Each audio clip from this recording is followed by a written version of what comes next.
Welcome to Being You, an SPH Productions presentation. My name is Shane Hodges, author of It's Time to Be You. My guest today is Fiona Dawson, producer, director, and founder with Free Lion Productions. Thank you so much for being here, Fiona. Thank you so much for having me, Shane. I'm thrilled to have this conversation with you. Thank you. Same. It's very nice to officially meet you. I like to start off the show with a rapid fire Q&A. Okay. We get 60 seconds where I'm going to ask you as many quick questions as possible. We'll see how many we get through.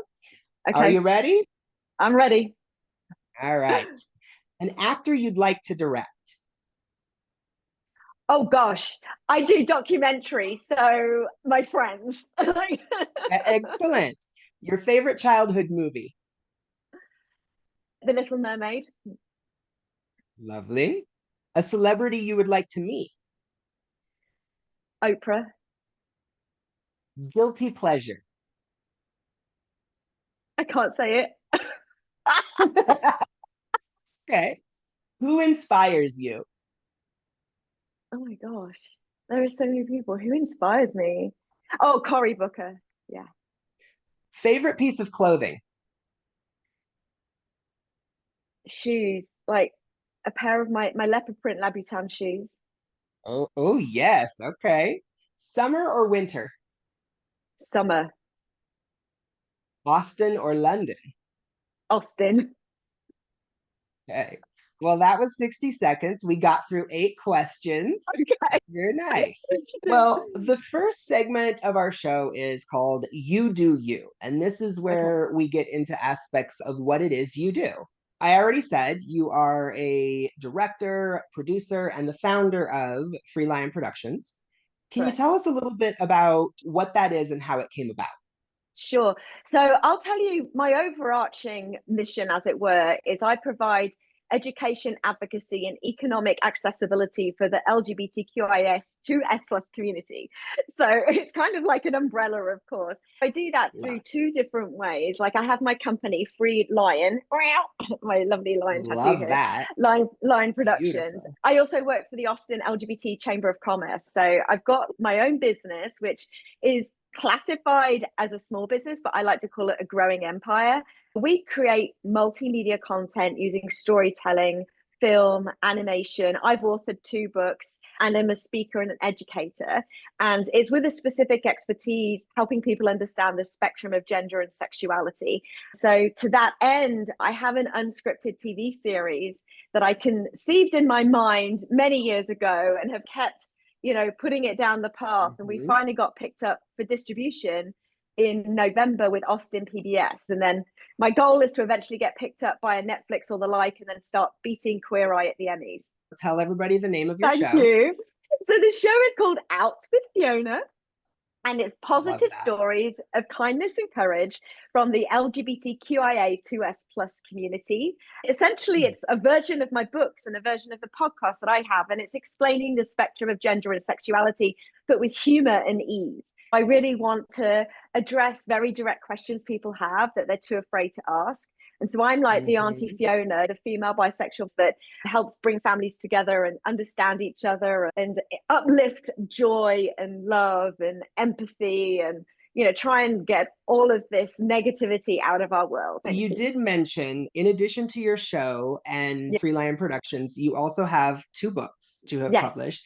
Can you share the names of the 2 books? I can. The first book I published is called Are Bisexuals Just Greedy? And that, again, is explaining the spectrum of gender and sexuality. And it's an explainer book. So there's 21 chapters with very direct questions. And they take about 6 minutes to read each chapter and very direct answers. Then I got booked to do a speaking engagement at NATO, and they wanted me to do a book reading. So I thought, well, I can't bring this extra cheeky version to NATO. So I did a second version that is called What Does That LGBTQIA+ Label Mean? And it's similar to the first, but I took out all of the language that might, ruffle a few feathers, as it were. What was it like to speak at NATO? It was incredible. I'm so grateful I had that experience. I actually got to do 2 different days. And the first day, I gave a 90-minute briefing to senior leaders at NATO, including some assistant secretary generals. And the presentation was on the importance of LGBTQ plus inclusion in the workforce in order to accomplish their goals for 2030. And then the second day was a book reading and a fireside chat and a presentation on the spectrum of gender and sexuality. That was much more relaxed, and my dad and his wife were there. They came from the UK to come and see that. So yeah, it's really cool. Well, you are originally from the UK. Yeah. You are now living in Austin. Mm-hmm. How long have you lived in the States? Nearly 25 years. I left the UK in 1998 when I was 21, and I volunteered in Bangladesh, and I worked in Portugal, and I ended up in Houston in the year 2000. So I was in Houston 11 and a half years, New York and DC for a total of 9, and then back to Texas in 2020. So I know I sound very British still. I don't know why I still have my accent, but yeah, I'm a Texan now. That's funny. Given that you are so big into advocacy for the LGBTQIA plus community, how are you feeling about what you're seeing over the past year? Yeah, I'm very emotionally expressive as well. And just hearing you say that question to me, I just get shudders of like, oh my gosh, I just want to cry. How I'm feeling changes so much on could be an hourly basis, a daily basis, a weekly basis, a monthly basis. I would say the beginning of this year, like after January 20th, it was the worst. I really, really struggled, like many people. And then I somehow managed to kind of switch inside of feeling this very strong calling that I'm on a mission. And this is why I'm alive in this time period of the universe and of the planet. I'm feeling grateful and lucky that I've had the life experience that I've had to prepare me for this time right now. I feel a very strong sense to lead and to bring other people up, because I live with extraordinary privilege, with this accent that everyone loves and white skin, and I don't offend anyone. You know, I'm a palatable immigrant, let's say, but still an immigrant. So I just feel like I have a job to do. Some days I feel inspired, and I try to focus on as much positive, uplifting news as possible without missing some of the horrors and the negativity. But yeah, there are times when I'm like, I just want to crawl up into a ball and cry and go, I can't be bothered to do this anymore. Well, but then I will. I want to ask a question, because a lot of your work is very much geared toward our community. I'm wondering, what do you feel have been the greatest challenges you have faced in doing this work, the advocacy work? Funding. That's it. No other, there's nothing else. Funding. Because everything is possible, but you have to have the money to hire the staff to do the job. I have had the concept of this television show to help people understand the spectrum of gender and sexuality in my world for over a decade. I just know that by uplifting other people's stories, we can stop politicians from using the lack of knowledge as political bait. I just feel like I've been trying to offer a solution for so long, and I just need funding to make it happen. I can guarantee that this product, this show, will come out, will literally save lives. I'm not quite sure how many lives, but it's going to save a life. If not, it's going to destigmatize, it's going to bring families together, and all it takes is money to make it happen. We've written a budget for season 1 of 9 episodes, which is just under $2 million. But we're currently focusing on raising $390,000 to make one incredible episode that will correct that narrative. You know, we've proved how talented we are. We've proved that we know people whose great stories need to be told. So it's like, can you just fund this stuff? Because money is abundant, money is everywhere, and money is spent on stuff all the time. So absolutely. Absolutely. Well, let me ask you this. On the work front, what is the dream project? Out with Fiona. Like the TV series that I'm talking about. That is my dream project. That is the reason that I'm alive. Like, my dream project is to create this show that if you get Queer Eye and you mix it up with Mr. Rogers, because as I said, I'm the female bisexual version of Mr. Rogers, and then we throw in these explainer videos that are similar to Schoolhouse Rock. Mix those three shows up together, and you have the show Mm-hmm. Out with Fiona, where I tour around in an RV explaining the Love spectrum of it. gender and sexuality with humor and ease. And it's like, there's nothing else that I want to do. Apart from being first lady, that would be the second thing. Love it. Well, one of your last comments takes us into our next segment. Who are you? And that's where we get a Oh, little more personal. You made a okay. comment about touring around in a camper. And Yeah. I heard, I don't know if it's still the case, that you sold your home and purchased a camper as a way of paring down. Is that true?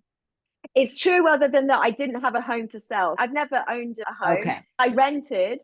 And then in 2022, I moved into a camper and I live in a camper. Well, I lived in that camper for 2 years and then I changed to a different RV. But yeah, I live in an RV and that's it. I don't have anything in storage. So what's that been like? Amazing. It's so liberating. I live on Pecan Grove RV Park, which is downtown Austin. Matthew Okay. McConaughey used to live on the RV park, and it's central to the city. Tons of things are walking distance. We've got the river behind us. Amazing community of people living on that RV park. Mhm. There's about 90 spots, and like 60% of them are us full timers. So I've lived on that Oh, RV park wow. now for nearly 3 years, and it's the longest place I've ever lived since I was 18 years old. Yeah, because Wow. I know Okay. I've moved a lot. You made a Yeah, comment. You said you're turning 48 this summer. When's your yeah. birthday? July 31st. Yeah, I'm a Okay. Leo. Okay.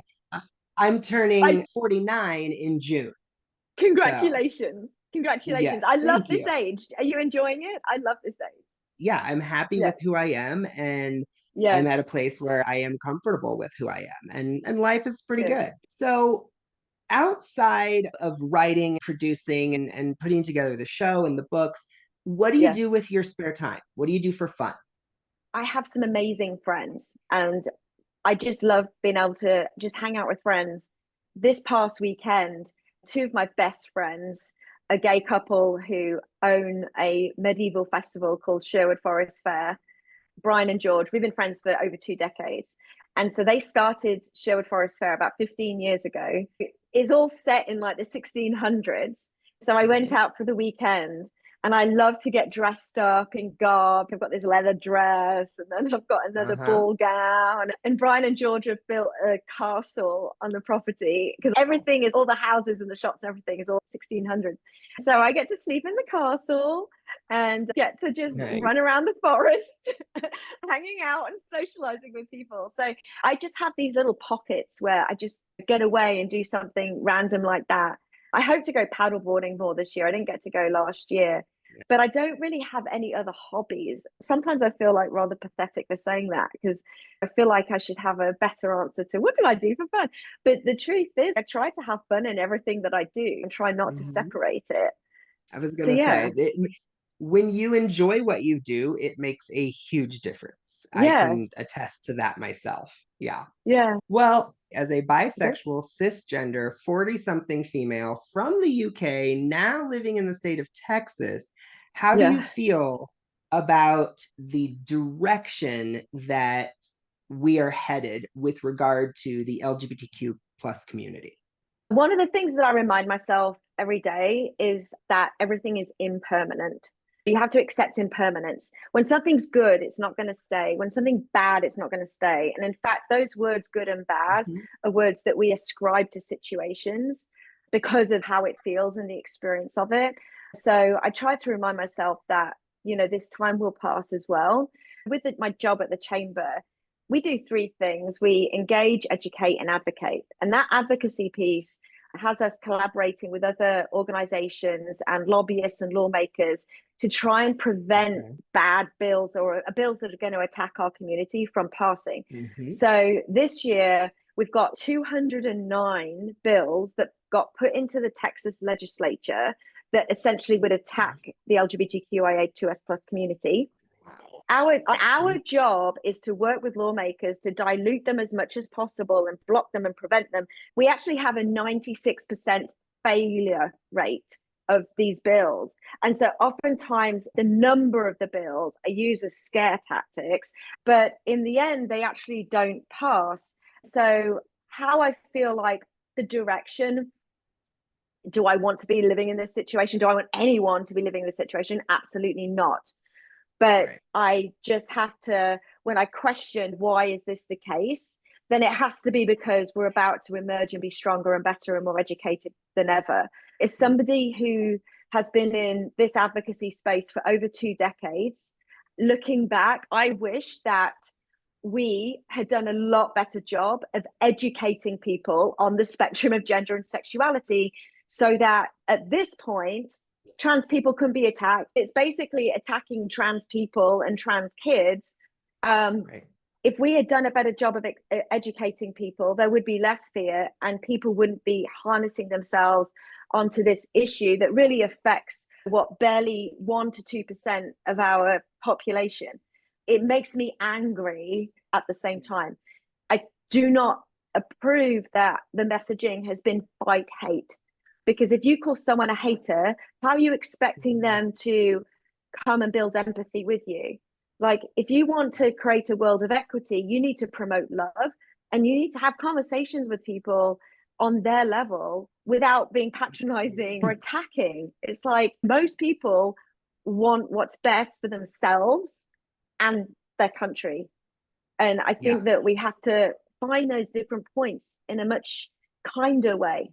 I agree. I appreciate that comment about meeting people on their level.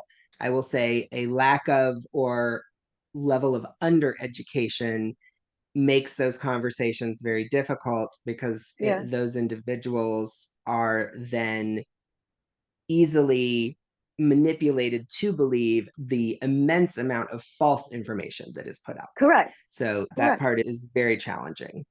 Yeah.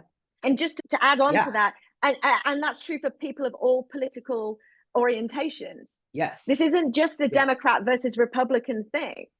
So I try to take politics out of my work completely so that I can do that best. I want to ask, with regard to your own life, both personally and professionally, how have you come to a place of authenticity for yourself? So I try to be as authentic as possible, but I also want to have enough self-awareness to realize that there are so many different levels to get deeply authentic, and you don't know what you don't know. So maybe in some ways I'm not being authentic, but I would say to, first of all, set what authenticity means to me. I would say it would be living a life and acting out, like acting on behaviors that is closely aligned to my core values as possible. Several years ago, let's say over 5 years ago, I did a workshop online to be able to establish what are my core values. And I made a little picture of my core values to align with what they are. And so the best way to be authentic is to make sure that when I make a decision to do something or not to do something, it aligns with those beliefs. Also, meditation has become such a huge part of my life as well. And I use an amazing app that I love to recommend to everybody. I'm not paid to say this, but I love this app. It's called Insight Timer. And Insight Timer is a very organic app, and it builds community. And you can have live meditations with people who are leading a meditation. A lot of people say, oh, I can't meditate, my brain never stops. Well, no one's brain stops. The purpose of meditation is to observe the thoughts. That's it. No, it's not always easy, but I just think that it's helped me separate myself from fear, anxiety, and depression by acknowledging that I'm anxious about the future because I'm thinking about things that haven't yet happened. And I'm sad about the past because I'm reliving a story that's already happened. But in essence, all we have is the now. And so I think that does come back around to authenticity and realizing I'm just a spiritual being having a human experience. And if we can live with kindness and courage and respect and building community, then hopefully we might be on the right track. there's one other thing that I do want to come back around to as well, though, that's a little less spiritual. And when authenticity about my sexual orientation and my gender identity, I still identify as a woman. I'm a cisgender woman. In 2004, I first came out as gay, and then I later re-identified as bisexual in 2012. And that later reflection was because I'd done an extra level of self-awareness and digging into myself, realizing the only reason I was turning down a date with a guy was because I'd labeled myself gay. But if I was honest with myself, I actually was attracted to that male presenting person. And I've never chosen to be gay. I've never chosen necessarily a label, but I've tried to choose to be authentic and true to myself. Nice. Yeah. Well, that brings us to the next segment, which is our wow segment, the words of wisdom. What would you like to share with our watchers in terms of your thoughts, your wisdom on them, or how others can be their most authentic self? Can I say two things? Okay. Because of course I'm a greedy bisexual, so I have to say more than one. I want to say what my thing is, but I also want to uplift a quote as well by somebody else. And so I believe that if we took time to meditate 5 minutes a day, then we might be able to bring more peace and love into the world. So I try to do a metta meditation and send out peace and love to all these people so that we can try and calm it down. But the quote that I'd love to share is by a gentleman called Howard Thurman. He was a philosopher, Black man, a learned scholar. And when I discovered his quote in around 2009, 2010, it was a quote that I personally latched onto that keeps me going in the direction of my dreams. And Howard Thurman says, ask not what the world needs, ask what makes you feel alive and go do it. Because what the world needs are people doing things that make them feel alive. Wow. And I couldn't say it better, so I have to uplift Howard. I love that. Thank you so much for being a guest today. What, if any, information, socials, contact information would you like to share for anyone who would want to get more information, check out your show, see your films, etc.? So I try to avoid social media until I can have someone on my team that I can pay to manage it. It's like treading water. But I mean, my name, Fiona, middle initial J, last name Dawson, Instagram, Facebook. My LinkedIn is Free Lion, or just find Fiona Dawson. But my website, freelionproductions.com. So Free Lion, as in the animal.com. And then also got outwithfiona.com. But Free Lion basically is a hub where it has all of links to my films and all of my work. I'm kind of old school, but proud of it. And when this posts, we will definitely blast that information. Again, thank you so much for being here today. Thanks, everybody else. Thank you so much for watching. Again, my name is Shane Hodges, and this has been Being You, an SPH Productions presentation. Please check out my book, It's Time to Be You, How to Become Your Most Authentic Self. Everybody have a great day. Be yourselves. Thanks for watching.